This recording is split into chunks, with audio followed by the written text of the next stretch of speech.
Okay. All right, Brent's here, and it looks like our most common usuals are on. So if you have anything else, Blair, if not, we'll kick it off.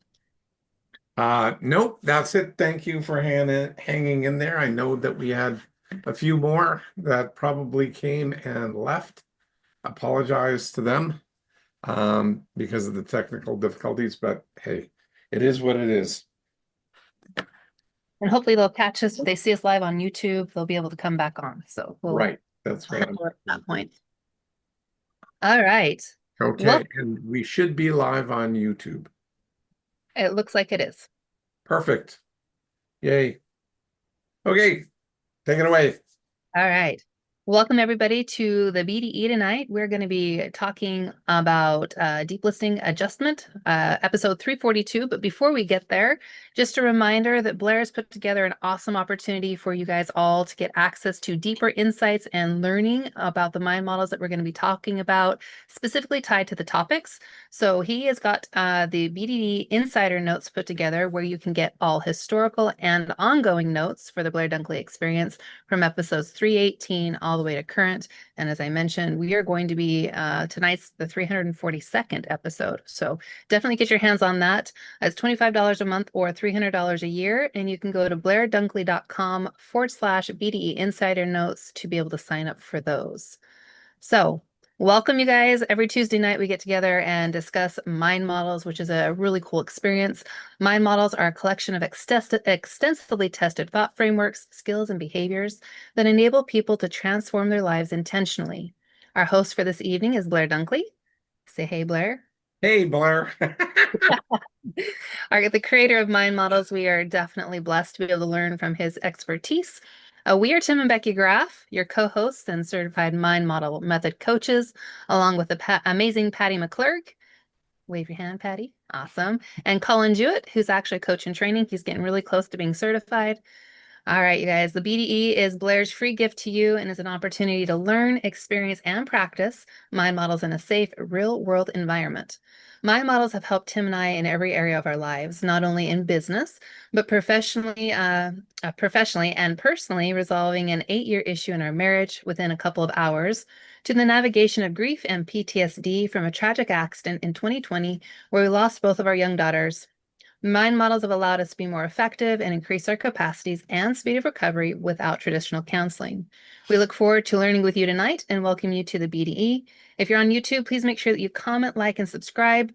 And again, we will get kicking it off with today's topic. Tim. Yep.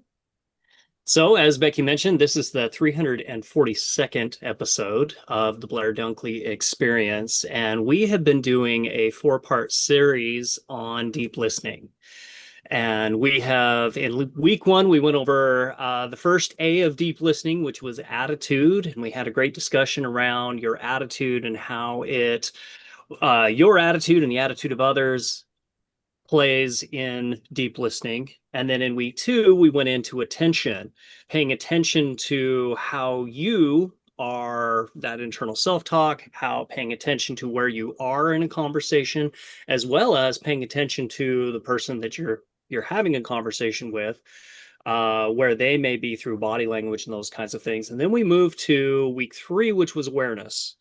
And that's, again, a deeper kind of that next layer into deep listening, awareness of yourself and your attitude, your attention, and all of those things wrapped into one. And we're going to take a little bit deeper dive tonight with adjustment, which is the 4th A of deep listening. And with adjustment is a necessary part of deep listening. It is also, as Blair put it when we were discussing preparing tonight, there are some slippery slopes to adjustment. One of the things that I wanted to mention with adjustment is it's kind of, I think about process and flow. And I guess the imagery that comes up for me is a river. When you think about a river and how a river flows, it's constantly flowing around rocks. There are sections of a river where, it'll go into a little eddy and then it has to come back out. There's all sorts of things in the way of a river, and a river is constantly in flow and moving around those things, and it's constantly making those micro adjustments.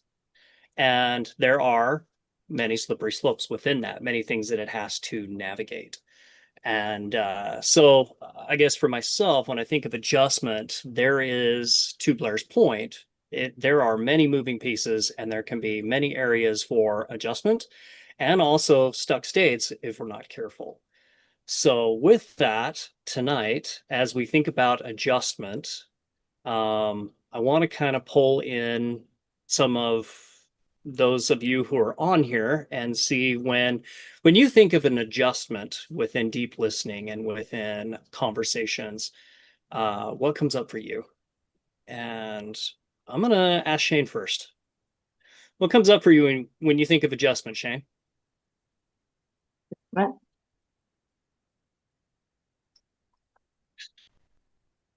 All right, I was writing down notes. What do I think of when I think of adjustment? A lot of it is adjusting my attitude and attention and awareness to what's going on. I mean, if I'm got a lot of things rolling through my mind and Christy's wanting to talk to me or somebody else is wanting to talk to me, I have to adjust where I am and bring focus to the person that's engaging. So I have to adjust my inner self and adjust my body as well.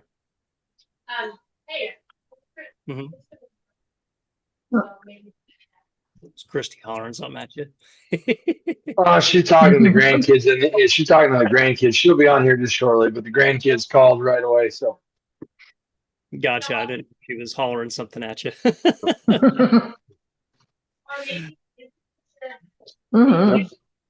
Leslie, what comes up for you when you think of adjustment?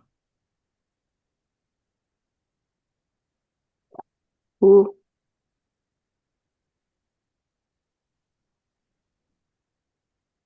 Wait. Who did you ask, Tim?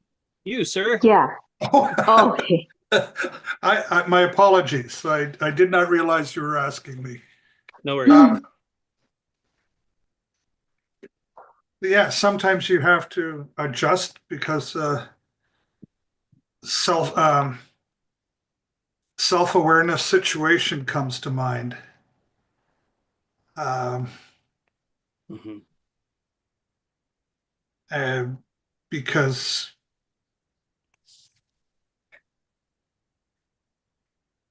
if you're not in the right place to be able to focus and be able to pay attention, where there's so many other things that are distracting you, you can't focus. You need to be able to get into a place or into a better situation with the other person, so that you yourself can adjust to focus and be better aware and have a better conversation. Mm-hmm. Okay. So. And I love what you just said, Leslie. And I'm going to pop this in the chat. So the definition of adjustment. Yep. Okay. Was... And the cool thing that Leslie communicated to us was all of these elements in flow. So adjustment means, maybe if it will actually enter. There we go. There it goes. To bring into conformity with external requirements to make a fit. So Leslie just talked about ways in which, make adjustments and things like that you could. To adapt to a particular condition, position, or purpose, and harmony achieved by modification.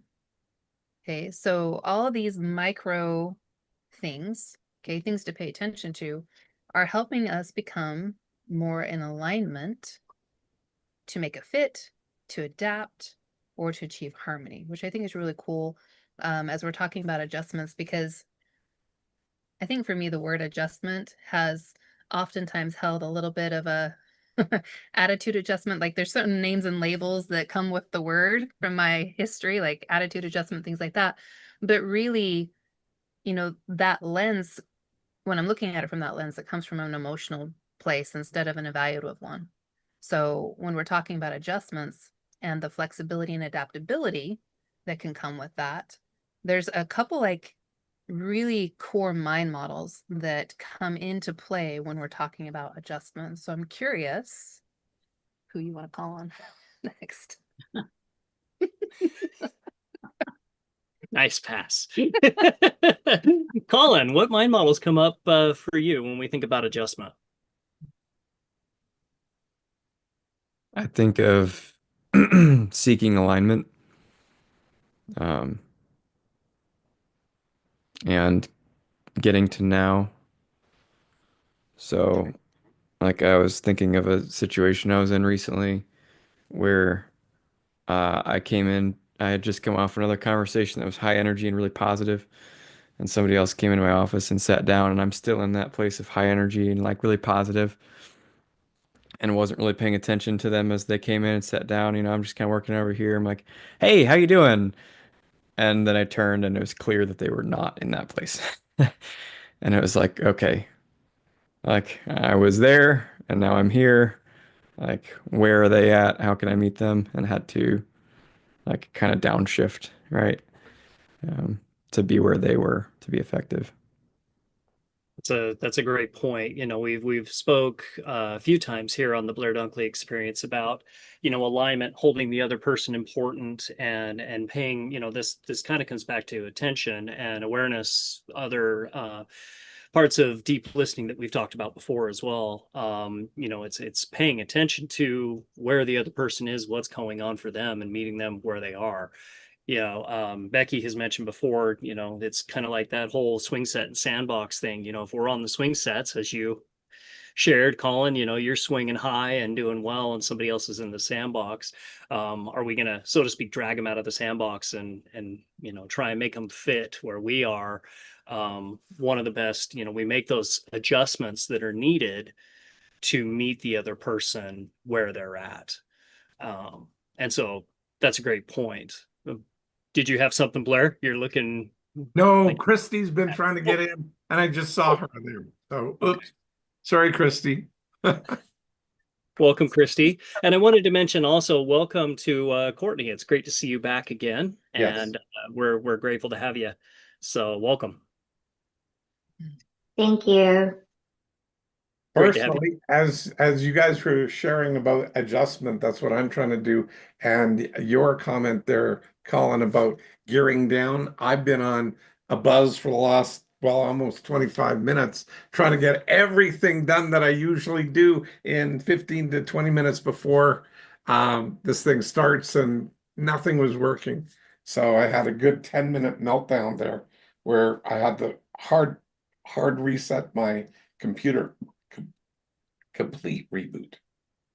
So anyway. So one of the things that we were talking about when we were discussing putting together tonight with adjustment was what all the pieces of adjusting and what actually goes into it. We were talking about how it can go quite in depth. Yes, dear. I'm poking him. I'm being poked. Okay. Because I'm curious. She's micro adjusting me. We don't want to go there. Well, I was gonna say, so when we talk about the different pieces, I'm curious, and Brent, you're looking thoughtful. So what do what do you think is necessary to actually be able to adjust something?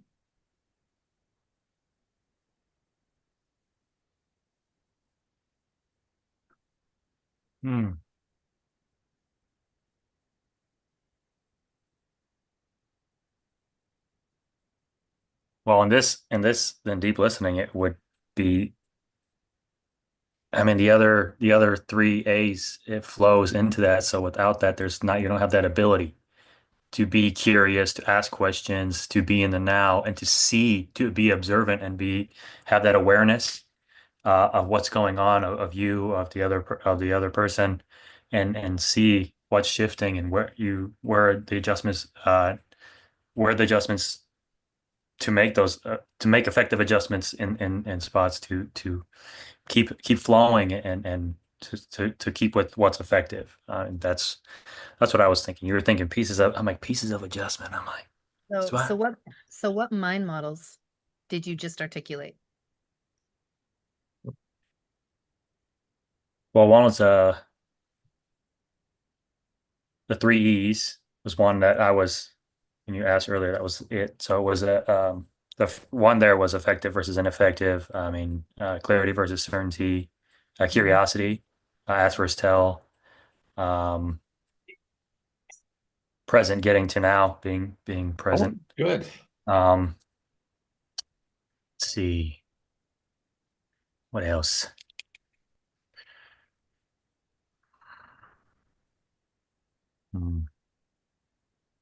I know there's some more there, but You started banging off stuff like you had the list right in front of you, buddy. no, I was just I know that was amazing. Anybody, is there see what when Becky was saying that there's ones I was missing in there when I was going through that? Want to phone a friend? Yeah, let's see. I was gonna Christy. say, There you go. Nice. Did you say awareness? Yeah, I did earlier, but yeah, yeah. Yep. I was catching up with some notes. Shane put stuff in the Telegram, so I was kind of jotting that stuff down as I was listening to you. Which I do not spell anything correctly, so that's nice. Were you listening or were you hearing? I was only hearing. I was not deep listening. Thanks, Shane. Way to call me out. Don't blare me. So what pieces were involved in that adjustment for you, Christy? Yeah, I was gonna say he's adjusting you, Christy. Yeah. He's the one that adjusted.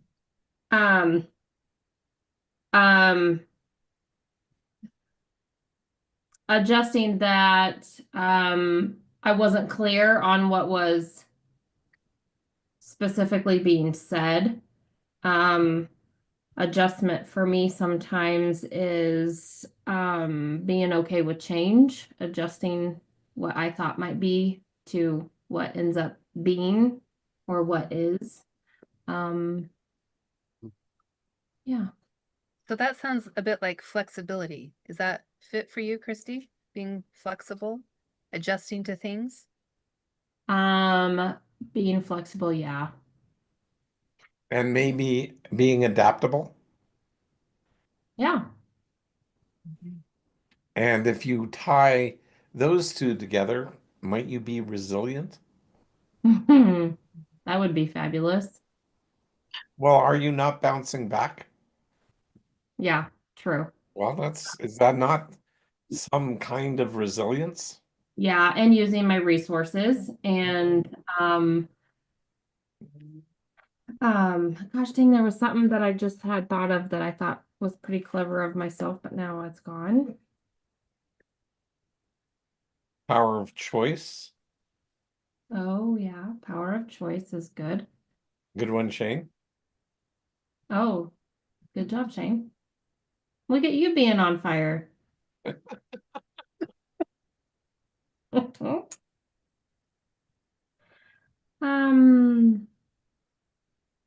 Yeah, I like all of those. Those are very relatable and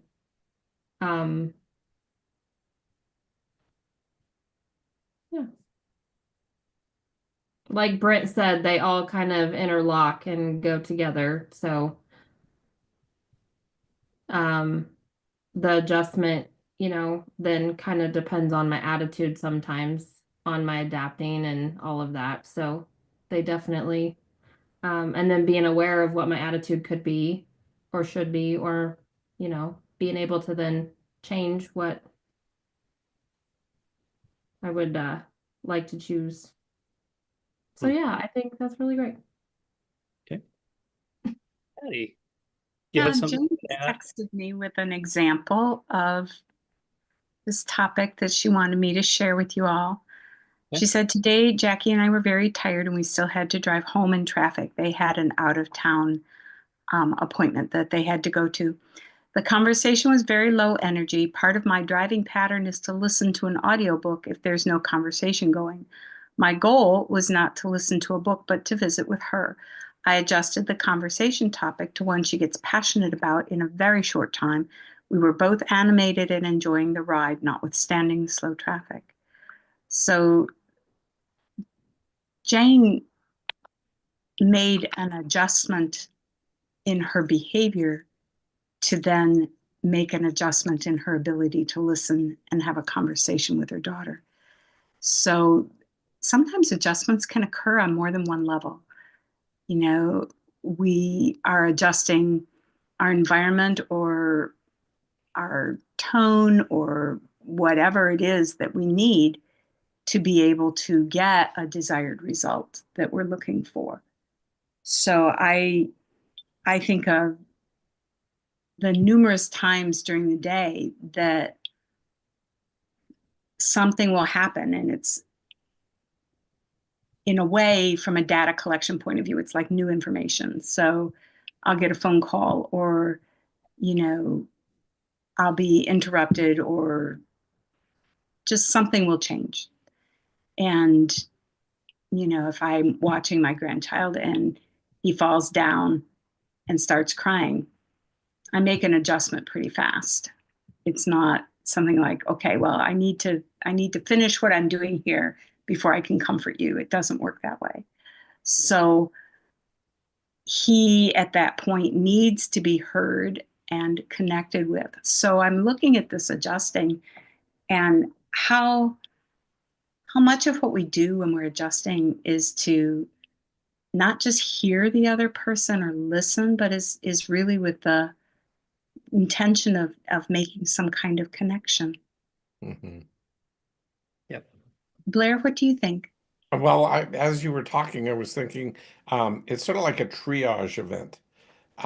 You have to figure out whose need is the greatest. Yeah, that's a good point. And is the need to get the work done greater than the need to connect and that sort of thing. So, and Shane, your hand's been up for a little bit.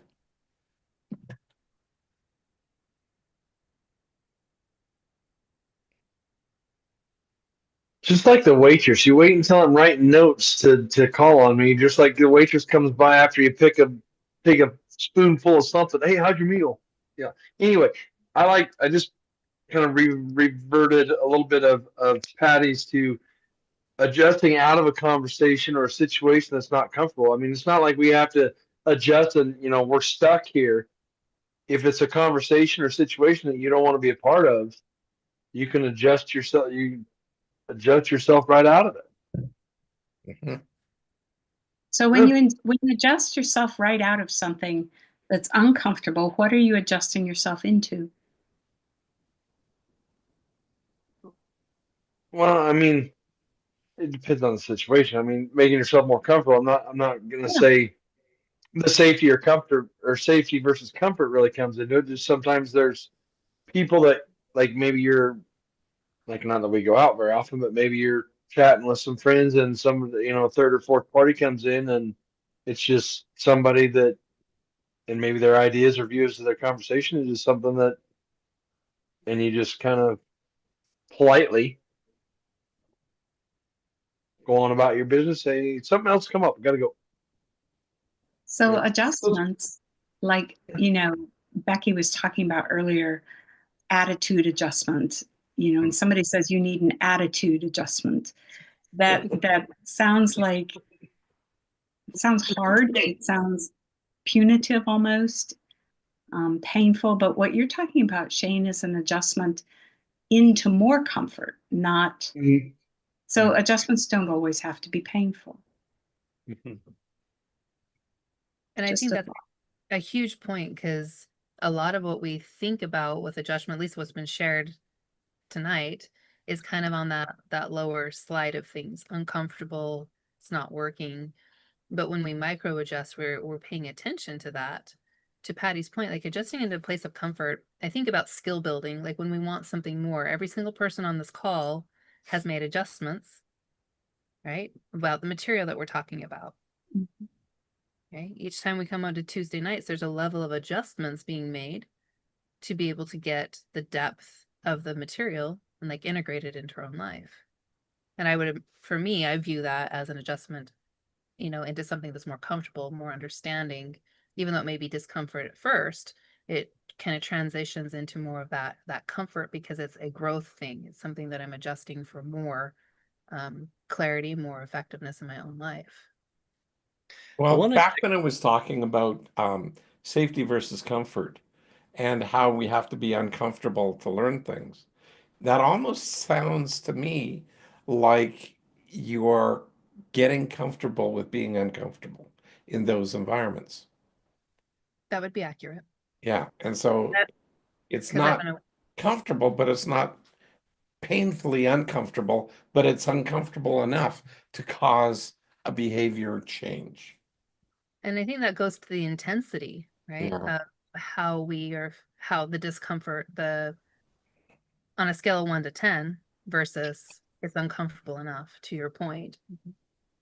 So it's enough to get traction, and I have enough awareness now to know what adjustments I need to make to stay in that growth pattern.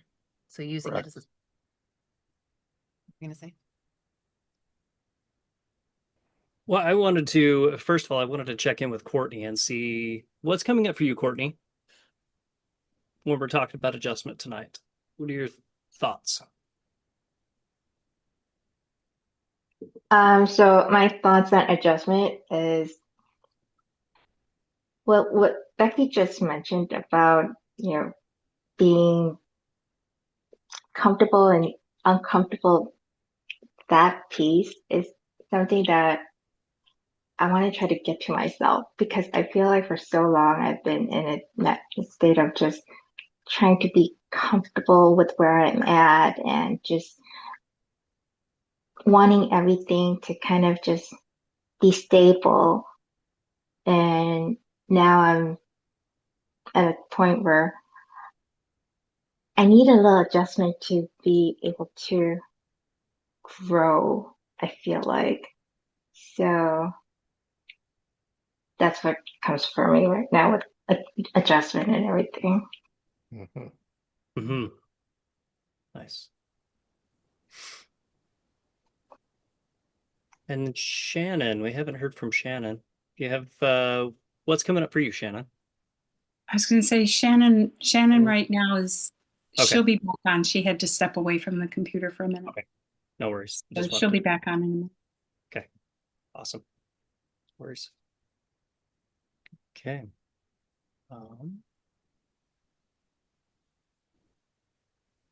So when we're talking about adjustments, I'm curious, how does flexibility and adaptability fit? Colin, you actually shared a beautiful example earlier today. How did that work for you?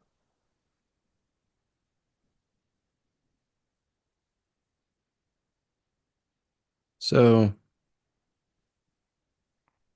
when I noticed that the person coming into my office was at a, we'll just say lower energy level, but maybe more in a negative emotional space, there was, I think, a not fully conscious, but kind of semi-conscious moment for me of awareness of, in order to be effective in supporting this person, I need to change my state. And so I would consider that like adapting to the new environment or the new situation. And the flexibility element would be like the willingness to um,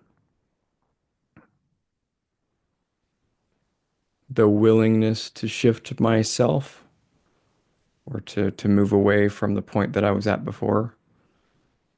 Would you say there's an element of acceptance in that? Yeah, it's accepting that the situation has changed from the one I was in before, accepting what is real, what is now, accepting that the situation I was just in is past, and accepting the need to shift in the moment. And update? Question mark? Yeah, I'm still a little hung up on the difference. Like when I think of update, I think of updating self-perception, but hung up on the difference between adapting and updating Okay. still.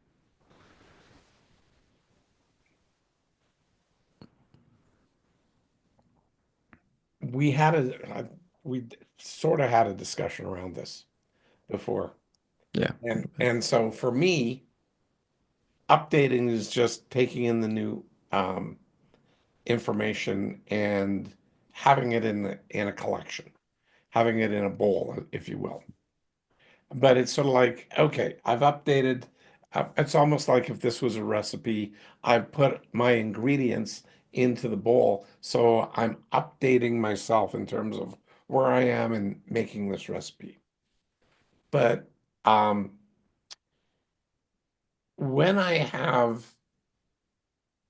fully integrated things together, I basically perceive that as more along the lines of adapting at that point, and it's all in the bowl, it's all in there, and then I'm combining ingredients, putting it together, maybe tweaking the recipe a little bit, but just really combining it. So I want to adapt it to the situation. Do I want a little bit more salt? Do I want a little bit more sugar? And it's making those subtle changes to this situation that I'm in, as opposed to just a complete, oh, that's new. I need to update. So Or that's different. would it be fair to say that adapting is the behavioral shift associated with an update? Yes, I would. I think that's a really effective way of positioning it. Yeah. Yeah, so updating is just, to me, informational. Adapting is doing it, putting it together. Can you adapt? Can you shift? Can you change? Sort of like with me when I talk about, we are not our behaviors. This shirt, this t-shirt, I can change it for a different one. It's not, it's not me. So that's a huge part of it, because behaviors I can change. Me, not quite so easily, but the second that I see myself as having a wardrobe of behaviors that I can pick from, all of a sudden I'm always okay. And I'm not good, bad, right, or wrong. It's just what's the most effective behavior to wear at that moment. They're all true to me because they're all part of my wardrobe. I'm not being phony. I'm not being fake. I'm just choosing. You could even say I'm being a little choosy about things, but yeah. So Blair, in the chat, I put awareness notice. Is that the functional part of update? So I'm aware of something, I'm noticing it. So I'm updating the information. Yep. And then adapting is the beginning of the process. So what are the first things I might need to do right now to start adapting to the things that I have just identified? That's how I'm hearing that. I would agree. So awareness notice, and then you get to the second go round in an AMPU of awareness notice again. But it's what you were aware of that you're noticing your awareness, and that noticing the awareness gives you the awareness that you're noticing. That gives you the ability to behave differently. I know it's complicated. I have not found a simpler way of stating it, but I know that what it does for me is it takes me from, oh, that I'm aware of. I've known that for a long time. Yes, I'm aware of that and I'm noticing that. So what? It stops my so what, because that so what is turned into, oh, that's what I can do with this. It's another level of awareness notice, because then I can put it into a doing, a thing that I can do. and put it into a process, which I And I'm can hearing understand. and I'm hearing naming and labeling being a core piece of that as well. Would that Yes, be accurate? absolutely. It's very important to start naming and labeling it. Yeah. Is it fair to say that that first awareness notice is kind of like the acceptance piece? That second awareness notice would be almost the flexibility. You're willing to be flexible. And then you have the process, which is more of, as Colin was mentioning, the adjustment. That's kind of how I'm seeing it, is that Sort of. Um, is it flexibility? I don't know. I was going,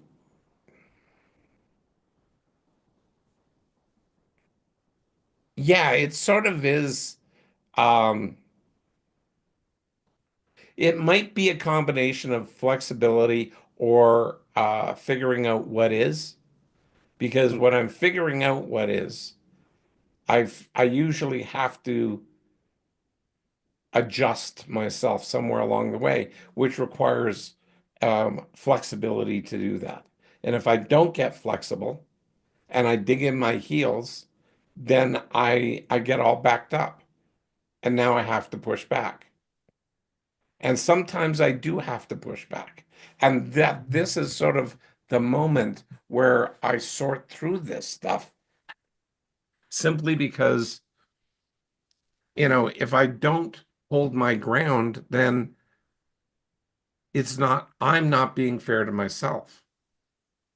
And I can't hold other people accountable for what they're responsible for either.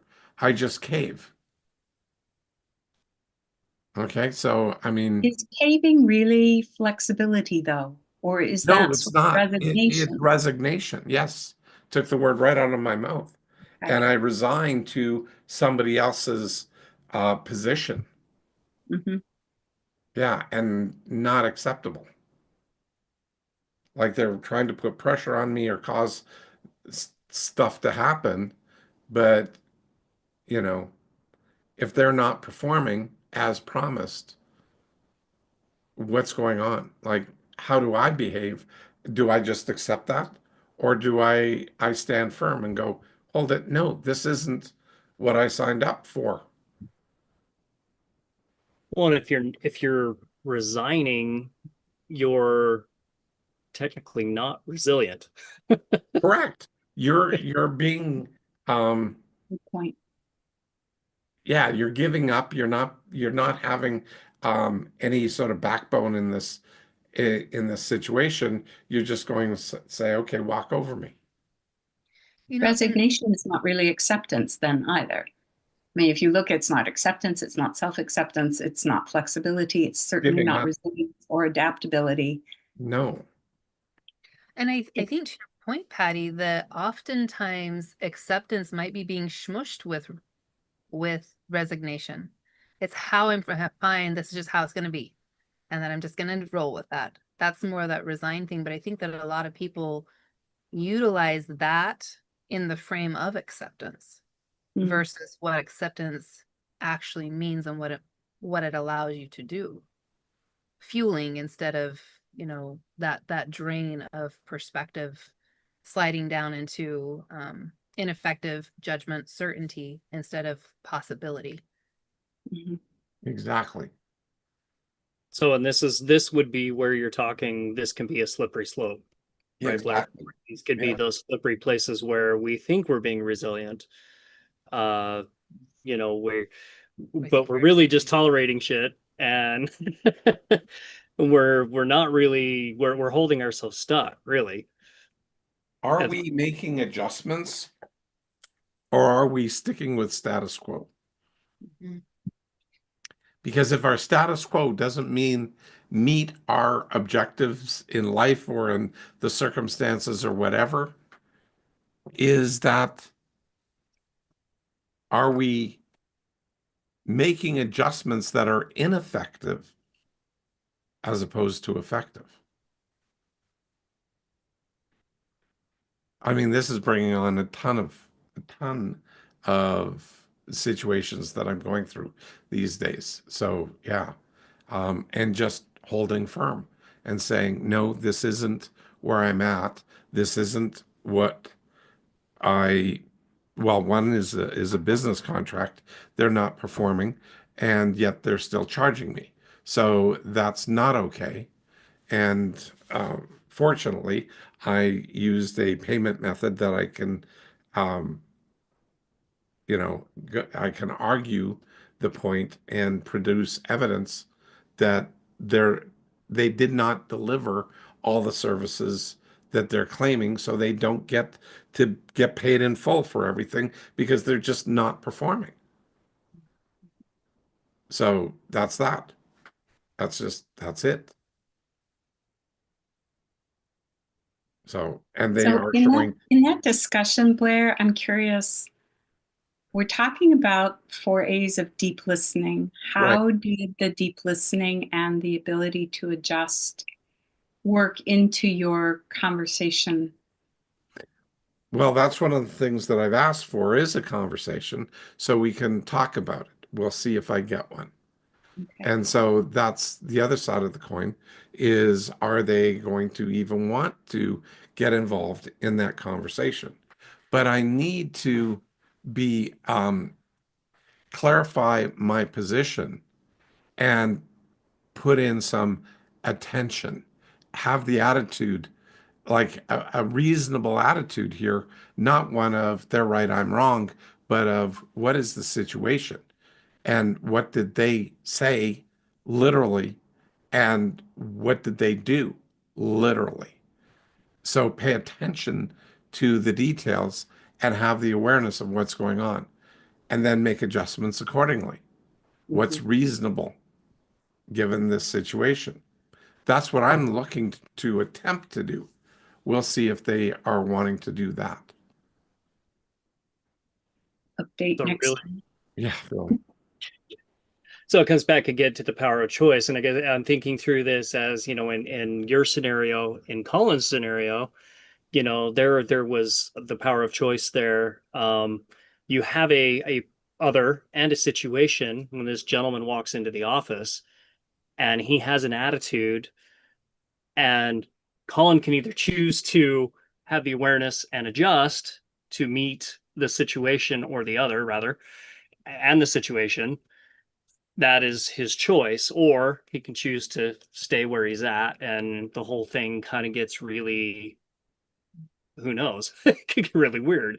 Same thing with, I think of like Jane's, you know, when she's in the car, there was choice there as well. She could have chose to have the conversation and to, you know, or really engage the other that is there, or to, you know, shift and go into just listening a book and kind of tuning out. And so we all have these, there's all of these deep listening that come in. There's, you know, the adjustment, the awareness, the attention, all these pieces, and that ultimately it comes back to that power of choice as to how we interplay with them all. One of the things, That interplay to me is adjustment in real time. Yes. Like Yeah. that's how I see adjustment is Yeah. all of that stuff that you're calling interplay is adjustment. Mhm. And how do we do that in real time if we don't pay attention or have some comprehension of our attitude and or theirs, like Colin did? Colin Yeah. had a situation where his attitude was very high energy, highly charged, and then all of a sudden the other party was not. Okay, he adjusted. He paid attention, had attention and awareness, and then adjusted in real Yes. time. Yes. That's thank you, Blair. You said it better. You said it a lot more effectively than I. That's what I was attempting and going for, and it wasn't. So yes, I thank you. thought you were trying to describe it as opposed to link it to a story. So Well, I was doing a little of both, but yeah, true. yeah, it wasn't quite connecting the way I had was thinking about it. And you connected those dots, so thank you. You're welcome. you know, this has such a depth to it. I can think about personally many times that I've been in a conversation and how this specifically plays out. Mhm. So the question I'm going to pose is, can you be flexible in a conversation or meeting, regardless of the direction it might take? How many of you guys have ever had an experience where you're all of a sudden in a situation or with other people and you're like, oh no, okay? And you're maybe thinking about where you're at and what you might do with it. Brent, have you ever Well, found? hold it. First of all, I don't want to plant the start of this with an oh no Oh, in that story. I fair. want to go in there and go, have you just ever been open enough to find out where that conversation goes? And I was going to ask Brent that. So, Okay. Brent, Blair's question. Okay. Open enough to find out where a conversation goes. Yeah. Yeah. What there wasn't like it's just I don't know, it's just times of conversing with friends or coworkers. It's just you're just chatting up conversation and it ends up completely different from the first topic you started talking about it. It ends up going somewhere completely different. And then there are times where if like there's a purpose to a conversation, you know being able to adjust and come back to what it is like the purpose of the conversation. So sometimes it can steer, and so there's that side as well. Like it can go off in left field and doesn't relate to what the purpose is, but bring it back. But then there's times where like the purpose of the conversation is just to converse and we just flow and go where it goes. And most of the times in those experiences I have, it ends up being, I would say like a joyful experience, fun, like more connecting. You find out information about you or the other person that you didn't know. Come up with the experiences or situations that they've dealt with, and yeah, that's usually when those things come up. Mhm. Yeah. Anyone else? Colin?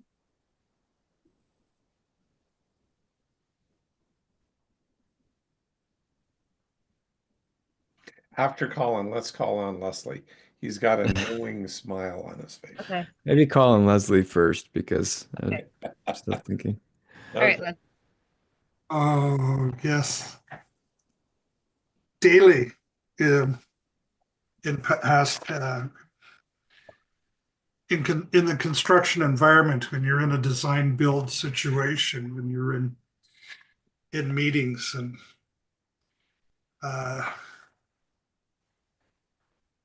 I just can remember many incidences where a number of issues needed to be resolved, and you're going through the conversation, and somebody's throwing in their requirements of what need to be done, and you have to make adjustments to accommodate that. You spend all this time and you're working with the different trades to come up with this solution that's actually going to work, that you can move forward with. But one of the people are not there that would be able to rubber stamp that, namely the architect, and who had originally called the meeting but decided not to show up for it. And then when you get back to your office because you had to fly to another city for this meeting, and the architect gets on the phone and gives everybody a hard time that he wasn't, all the decisions that were made were wrong. So you literally reconvene back in that other city the next day, go through all the same discussion, the same issues, come up with the same resolves, and everything that the one person that had been missing was trying to influence did not have the information to create the influences that he wanted, and they were not reasonable. Mhm. So then he turned, after becoming informed and understanding that we had done all of this, the day before or 2 days before, finally concedes with much bravado that, yeah, okay, this is the right way to proceed. You guys did do it right.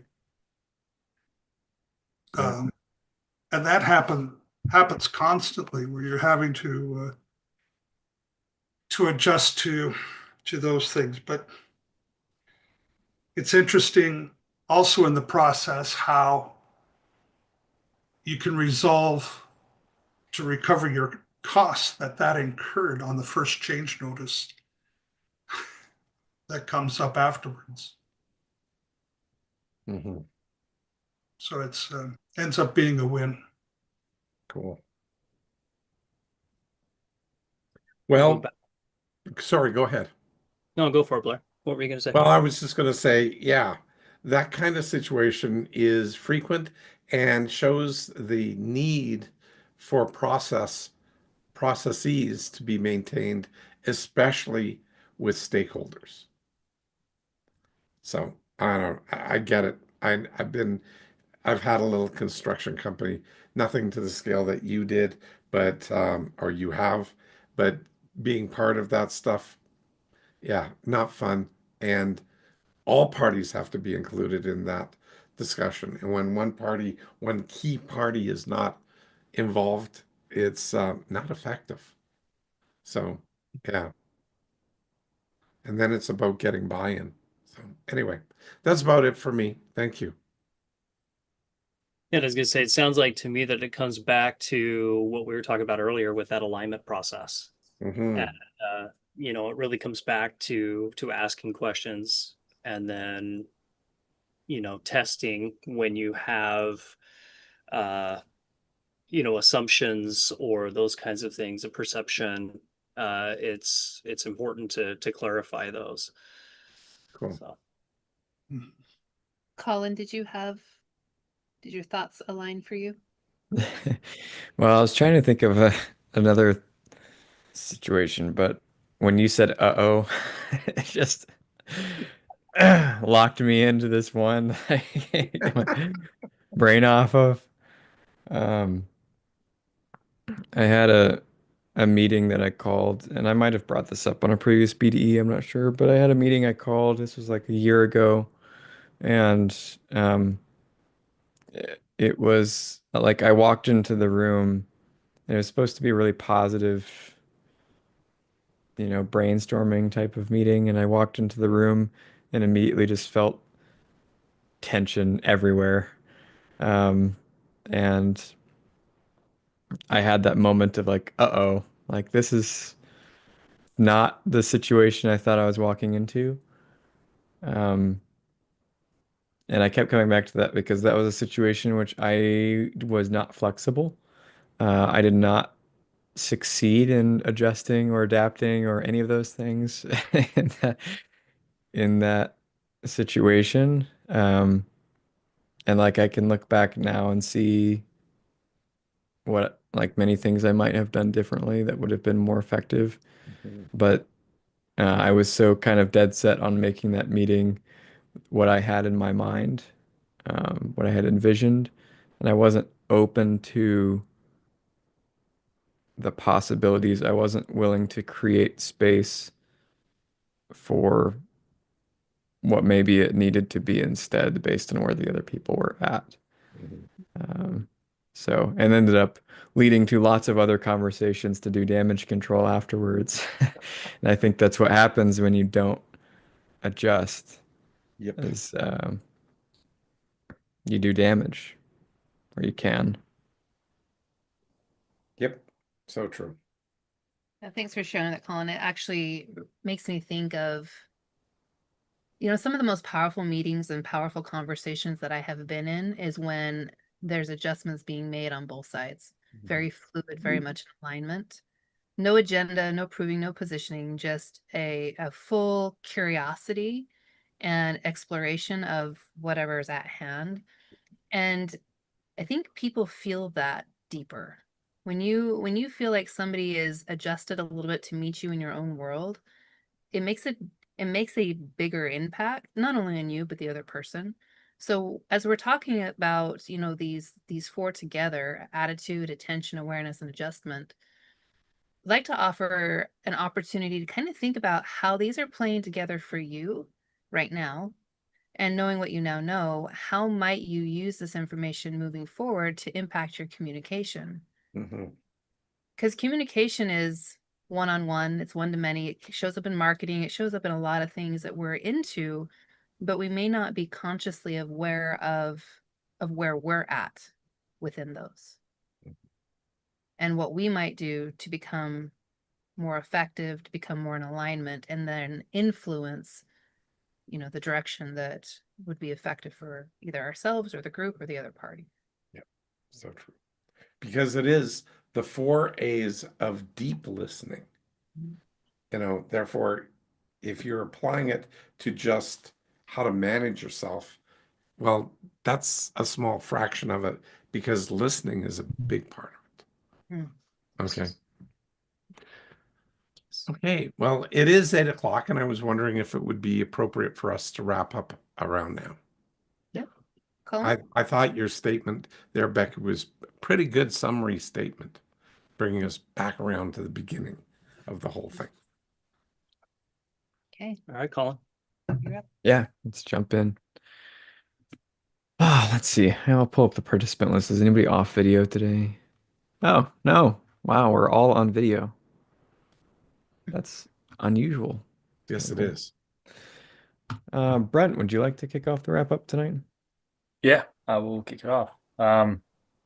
So I'd say tonight was it's a 8.5 for me, you know, with the adjustments and seeing how it all the 4 A's work together and everything, how it impacts and how that adjustment fits, and being able to be flexible enough to make adjustments and doing so. So that would be the main thing that I took away, but also at the end here was like being open to see where the conversation goes, and that allowing that flexibility to be to be open to make adjustments, those micro adjustments or you know, the major adjustments, but small ones in between there, and being genuinely curious, open, and not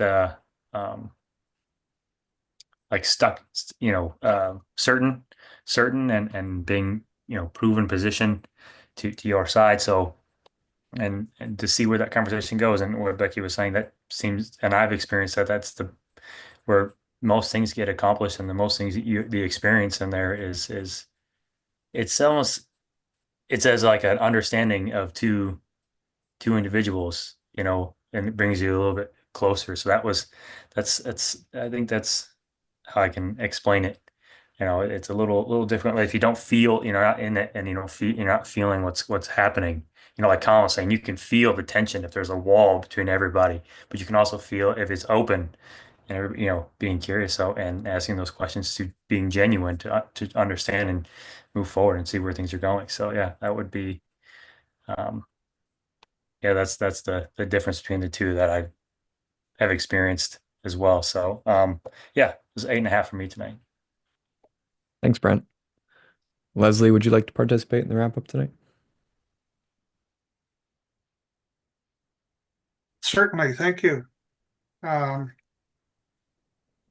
It's a 9 for me tonight. I like what Brent just said about feeling open as opposed to feeling a wall going into these meetings. And yeah, it's, you can sense that. You can sense that, and certainly you can work to with these 4 A's. You know, this is a clear process of how you can change that wall to an openness.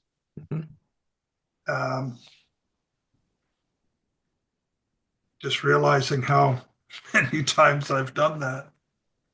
That's kind of crazy. Almost miss it because it doesn't happen that much anymore with what I'm doing now. But solid 9 for me. Good conversation. thank you. And I have to admit, starting this evening, I had written out, 4 A's, wondering what this fourth A was going to be because I really didn't have an idea. Hmm. But to find out that it is adjustment, I thought, what a weird word to have after all these other ones, but it does certainly fit. It makes sense. It certainly does. Mm-hmm. Thank you. Thanks, Leslie. I guess I'll jump in here in the middle. I would give it a 9.5 tonight for me. I got a new understanding of flexibility tonight. I think it was Patty who used the word resignation. Blair, you were saying it at the same time. But that helped me to really parse the difference between flexibility and just getting, I thought of it like a blade of grass, which can bend, but then resignation would kind of like allowing yourself to be uprooted and just pulled downstream. Different motion. That was helpful for me. And I realized actually that today I had an instance where I went through like the 4As, just kind of like I had a call kind of pop up on my calendar I wasn't expecting with somebody who was frustrated, expressed as much. And like I took myself through semi-consciously through these steps of like, okay, well, where's my attitude going into this? What do I want it to be? And then joining the call and really focusing on my attention on them and the awareness of where they were at and then trying to adjust to that. And so it's kind of cool to see the, building skills, and I'm semi-conscious of that, which is cool. So yeah, 9.5 for me tonight. Thanks. Shane, would you like to participate in the wrap up? I saw you were taking a note, so I decided to call on you. As I'm taking notes. Yes, obviously. Yes, 9.5 for me as well. I like the adjusting the attitude. And then once you become aware of the situation, adjusting your behavior as well, seeking alignment. And then, of course, that goes into with this self-other situation, name and label, and the 3 E's. And then just as you were going through that, I was writing down, use it as a process, use those 4 A's of deep listening as a process. I like that. Thank you. Thanks, Shane. Christy, would you like to participate in the wrap up tonight?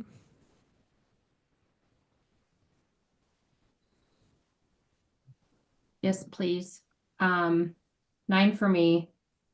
I also really enjoyed and liked how over the last few weeks, just learning about how they all intertwine, all the A's intertwine. And with some things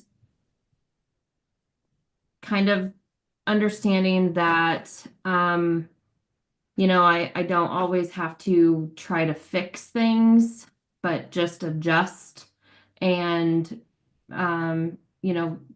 just being flexible to adjust for better results or what might fit better.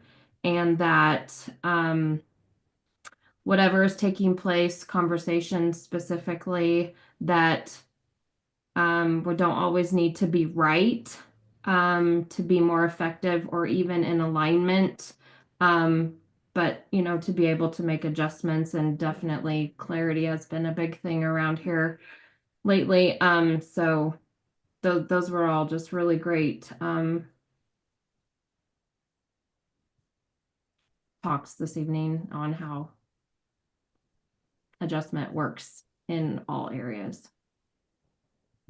Thanks, Christy. Did you give a number? I might have missed it. Was it at 9. the beginning? Oh, 9. okay. 9. Thank you. Thanks. Okay. Becky, would you like to participate tonight? I will. 9.25 for me tonight. Adjustment is a huge deal. I have found for myself that sometimes it feels like I'm constantly adjusting. Like, am I ever going to get in alignment with things that are going to work the way that I want them to? But on the other side of that is, we talk a lot about how mind models have helped us with the speed of recovery. The reason that is because we've been able to adapt, we've been flexible, we've been able to adjust and do micro adjustments to keep heading in the direction that is effective given circumstances or calls. And, I'm glad, Blair, thank you for catching me when I'm like, oh no, because that was like imprinted judgment and certainty that, oh man, this conversation is going to go this way. But to your point, the more we can stay just open, like, okay, let's see where this goes. And then, yes, curiosity, and then make adjustments in flow is the most effective. And, reflecting over my week this week, there's been plenty of times where going into a call that's, booked for a very specific thing, and the outcome was not what that was, but it was exactly what was needed. Like, it was what was needed in the moment. And that was made possible because of communication, asking clarifying questions, like utilizing the mind models to make the micro adjustments for effectiveness. And that's a big deal. So that's me. Thanks, Becky. Tim, would you like to participate in the wrap up tonight? I'd love to. Thanks, Colin. Yeah, so for me, it's 9-5. I actually really enjoy talking about adjustment.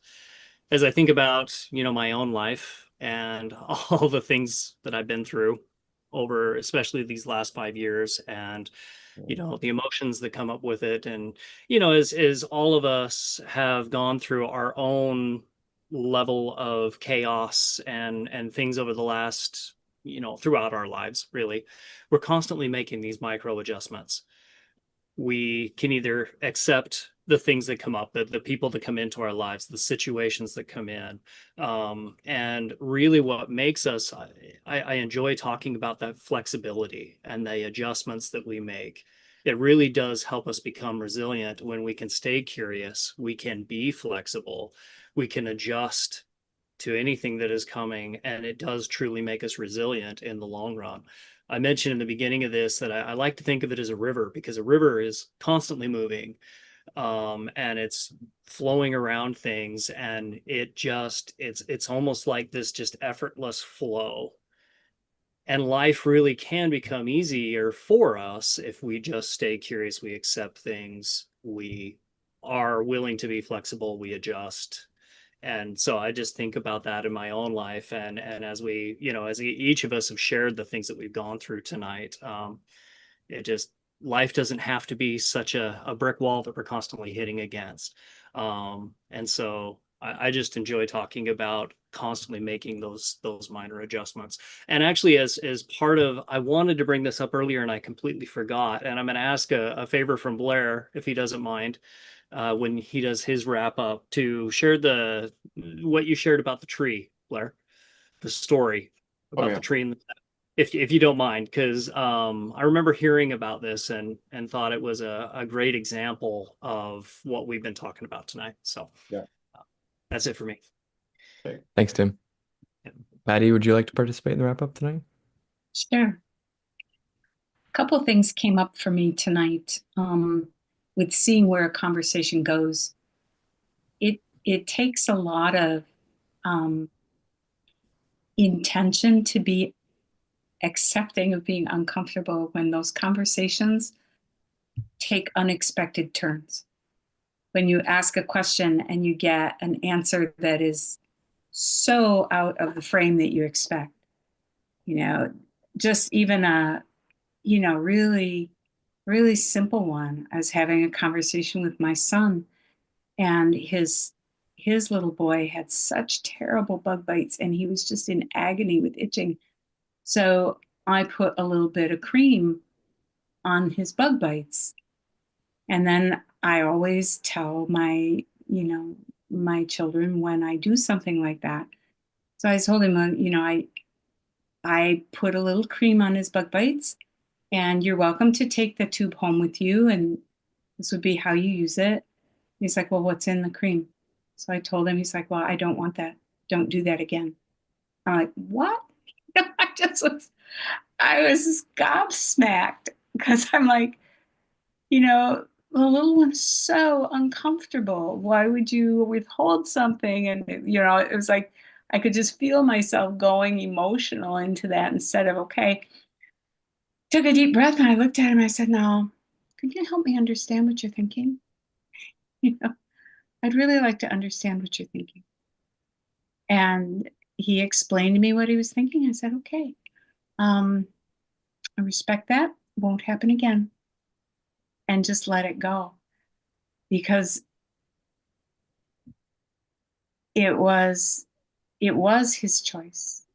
And what looked like it would be very simple to me, not something I considered a big deal, was a big deal to him. And but listening to that and being willing to finish out the conversation when I was already uncomfortable, my chest was tight, and I wanted to throw up because I'm like, shouldn't be a big deal, but what have I done? And so it takes a measure of being willing to be uncomfortable to follow conversations where they're going to go when they take unexpected turns. The other thing that came up with the listening, we've talked a lot about listening to others and making those adjustments with other people, but a lot of times we need to listen to ourselves as well. We have a lot of self-talk, and paying attention to our own attitudes toward ourselves and situations and to what's going on and what is going through our head. Are we aware of how we're talking to ourselves? And are we able then to make the adjustments when that self-talk is ineffective and it's taking us to a place that we don't want to be? So those are the things that came up for me tonight, is that this listening is really a key. These steps in the 4 A's of listening are really key to just about every piece of life. They can be applied to so many things outside of just a conversation that you're having with someone else. So it was a 9.5 for me. I did hear from Jane, and she made it a 9.5 for her. So thank you very much. Thank you, Patty and Jane. Blair, do you want to wrap up the wrap up? Sure. Yeah.